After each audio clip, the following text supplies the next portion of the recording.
ஆளான ஒரு செய்தி அறியாமலே அலைபாயும் சிறுமேதை நானோ. உன் பேரும் என் பேரும் தெரியாமலே உள்ளங்களிடம் மாறுவேனோ. வாய் பேசவே வாய்ப்பில்லையே, வழி தீர வழி என்னவோ.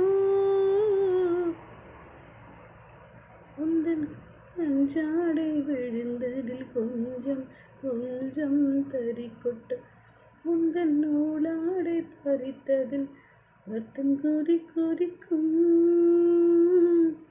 உலை கொதித்திடும்